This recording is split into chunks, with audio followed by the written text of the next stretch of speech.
নবী সাল্লাল্লাহু আলাইহি ওয়াসাল্লাম হাদিসের মধ্যে বলেন, ইদা মাতাল ইনসান ইনকাতা আনহু আমালুহু ইল্লা মিন সাদাকাতিন জারিয়াতিন আও ইলমিন ইউনতাফাউ বিহি আও ওয়ালাদিন সালিহিন ইয়াদউ লাহু। নবীজি ফরমান, ইদা মাতাল ইনসান, যখন কোনো মানুষ ইন্তেকাল করে, ইনকাতা আনহু আমালুহু, ইন্তেকাল করার সঙ্গে সঙ্গে তার সমস্ত আমল বন্ধ হয়ে যায়, আমলের দরজাগুলো চিরতরে বন্ধ হয়ে যায়। ইল্লা মিন সালাসা, তবে তিনটি আমল এটা কিয়ামত পর্যন্ত বাকি থাকে। কয়টি আমল ভাই? তিনটি আমল। এক নম্বর, ইল্লা মিন সাদাকাতিন জারিয়াতিন, নাম্বার ওয়ান হলো সদকায়ে জারিয়া, এমন সদকা যেটা সব সময়ের জন্য কিয়ামত পর্যন্ত এটা প্রবাহমান থাকবে, এটা কখনো বন্ধ হবে না। নবীজি বলেন, দুই নম্বর হলো আও ইলমিন ইউনতাফাউ বিহি, এমন ইলম যার মাধ্যমে মানুষ উপকৃত লাভ করবে, মানুষের উপকার হয়। সন্তানকে বড় আলেম বানিয়েছে, সন্তান মানুষকে দ্বীন ইসলামের কথা বলে, মানুষ তার কথা শুনে শুনে আমল করে। আবার যখন ওই ব্যক্তি অন্য কোনো ব্যক্তিকে এই আমলের কথাটা বলে, সেও আমল করেন। যত মানুষ পর্যন্ত এই আমলের কথাটা পরিচালিত হবে, যার মুখ থেকে সর্বপ্রথম আমলের কথা বের হয়েছে, আল্লাহ সুবহানাহু ওয়া তাআলা ওই আলেমের আমল নামায় কিয়ামত পর্যন্ত এই সওয়াব পৌঁছাইতে থাকবেন, জীবদ্দশা হোক কিংবা সে আমল মৃত্যুর পরে হোক। আলেম কোন ইসলামিক বই লিখেছেন, যে বই পড়ে মানুষের আমল করতে পারে, মানুষেরা হিদায়াত লাভ করতে পারে, এই উপকার এই সওয়াব কিয়ামত পর্যন্ত আল্লাহ পাক আমল ওই আলেমের আমল নামায় পৌঁছাবেন। এই বই পড়ে যত মানুষ আমল করবে, যত মানুষ হিদায়াত পাবে, সকল মানুষের আমলের একটি ভাগ ওই আলেমের আমল নামায় আল্লাহ পাক পৌঁছাবেন। এটা হলো আও ইলমিন ইউনতাফাউ বিহি, এমন ইলম যার মাধ্যমে মানুষের উপকার হয়। নাম্বার তিন, আও ওয়ালাদিন সালিহিন ইয়াদউ লাহু, আও ওয়ালাদিন সালিহিন ইয়াদউ লাহু, এমন নেককার সন্তান পিতামাতার ইন্তেকালের পরে যারা পিতামাতার জন্য আল্লাহর কাছে দুহাত তুলে দোয়া করে। বাবা মা ইন্তেকাল করেছেন, নেক সন্তান রেখে গিয়েছেন, ছেলে হোক কিংবা মেয়ে হোক। নবী আলাইহিস সালাম ওয়ালাদিন সালিহিন, নেক সন্তান বলেছেন। সন্তান ছেলেও হতে পারে, মেয়েও হতে পারে। বাবার ইন্তেকালের পরে বাবার কবরের কাছে গিয়ে সন্তান আলেম হওয়া জরুরি নয়, যা জানে সূরা ফাতিহা পারে, কুল হুয়াল্লাহ পারে, দরুদ শরীফ পারে, বাবার কবরের কাছে সব সময় যাওয়ার সময় পায় না। পাঁচ ওয়াক্ত নামাজ মসজিদে পড়ে, নামাজের পর বাবা মায়ের জন্য দোয়া করে।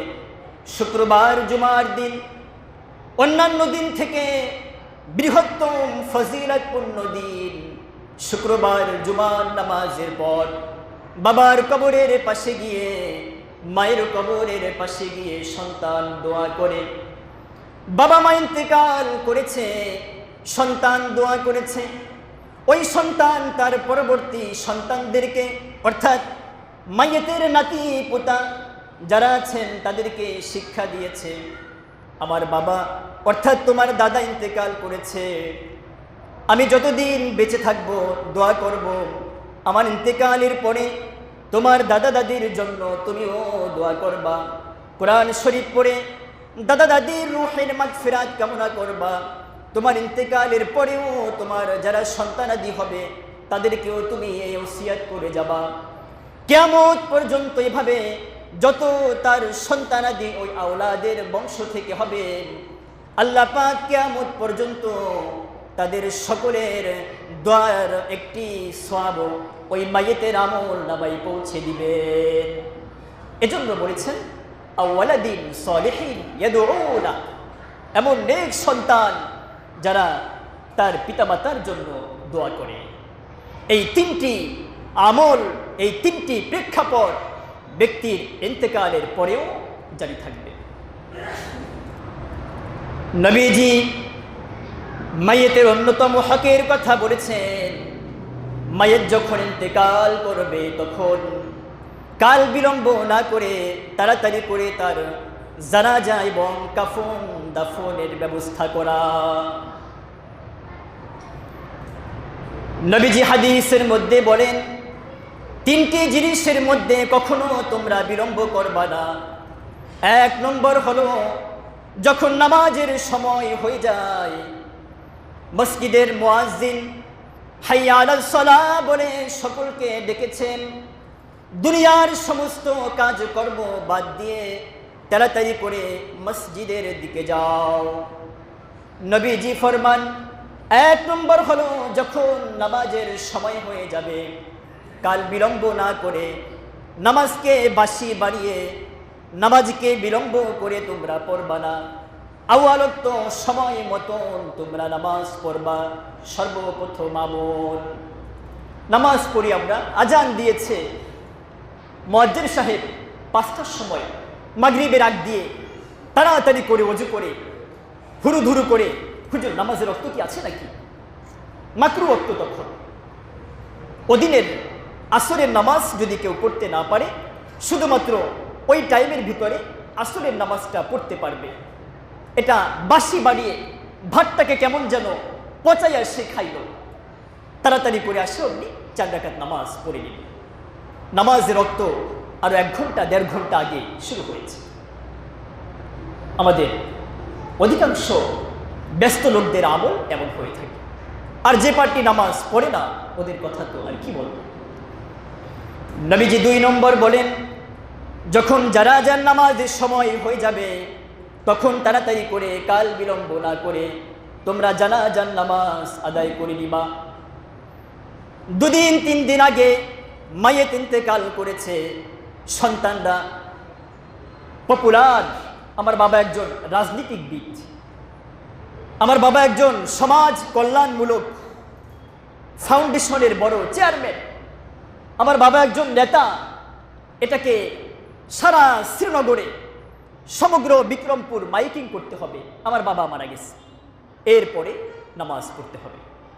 ফ্যানগুলো বন্ধ করে দেন, ফ্যানগুলো বন্ধ করে দেন। মসজিদে মাইক চলবে না, কিন্তু আইপিএসে ব্যাটারি বেশি শক্তিশালী নয়। তো আমি যেটা বলতে গিয়েছিলাম, এভাবে মাইকে অ্যানাউন্স করে বাবা 2 দিন 1 দিন হয়ে যায়, বাবার ঘোষণা সমস্ত মানুষকে জানাতে হবে কেন? জানাজার নামাজ এটা কি ফরজে কিফায়া? সমাজের মধ্যে কিছু সংখ্যক মানুষ আদায় করলে এটা আদায় হয়ে যাবে। ফরজ নামাজের খবর নাই, ফরজে আইন, 1 ওয়াক্ত ফরজ নামাজ কোনো ব্যক্তি ইচ্ছাকৃতভাবে যদি ছেড়ে দেয়, কোন ইমাম বলেছেন ও কাফের হয়ে যায়। এত কঠিন ধমক, ফরজ নামাজের খবর নাই, জানাজার নামাজ নিয়ে পারাপারি। বাবা মারা গিয়েছে, তাড়াতাড়ি করে যত দ্রুত সম্ভব কাফন দাফনের ব্যবস্থা করে বাবার তার আসল গন্তব্যে কবরে তাকে রেখে আসে। নবীজির কথাই। 3 নম্বর হলো যার ঘরে প্রাপ্ত বয়স্ক রমণী আছে, কন্যা আছে, ভালো কোনো আল্লাহ পাক উত্তম জুরি মিলিয়ে দিয়েছে, কোনো ভালো ছেলে তার আমলনামায়, ভালো ছেলে তার তকদিরে লিখেছেন, তাড়াতাড়ি করে ভালো একটা ছেলে পেলে মেয়েটাকে বিয়ে দিয়ে দাও, এখানে বিলম্ব করো না। এজন্য আমরা বলি বিবাহের সময় ঘনিয়ে আসলে ভাই ভালো কাজে দেরি করতে নেই। ভালো সন্তান পেয়েছেন, যাচাই বাছাই করে মেয়েটাকে একটা সুপাত্রের হাতে তুলে দেন, কিংবা ভালো একটা মেয়ে পেয়েছেন, ছেলে বিবাহের উপযুক্ত, ইসলাম যেভাবে বলেছে মেয়ের মধ্যে সেই গুণগুলো আছে, তাকে আল্লাহর ওয়াস্তে মেয়েটাকে ঘরে তুলে আনেন। এই তিনটি কাজ নবী আলাইহিস সালাম, এই তিনটি কাজ থেকে উম্মতে মুহাম্মাদীকে বিলম্ব করতে নিষেধ করেছেন।